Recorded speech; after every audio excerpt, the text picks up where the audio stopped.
কারণ আমার বাজরিগার পাখিতে কি হারে তুলসী পাতা খাইতে আছে। এটা যে সব কিছু খায়, ধনে পাতা খায়, তুলসী পাতা খায়। এই যে পাশে গাছ লাগাইছে এর জন্য এখান থেকে দিয়ে দেই, আর দেখেন কিভাবে খাচ্ছে। খুব পছন্দ তুলসী পাতা। নাও।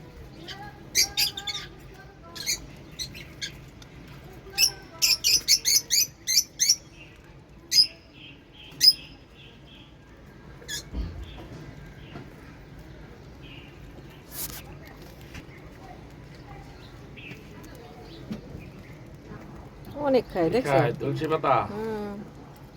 ওদেরকে তুলসী পাতা খুব প্রিয়। কেন কি হারে খাচ্ছে। খাও তুলসী পাতা, ঠান্ডা লাগবে না, কাশি হবে না। সাদাটাই বেশি খায় এটার থেকে, ওটাও খায়।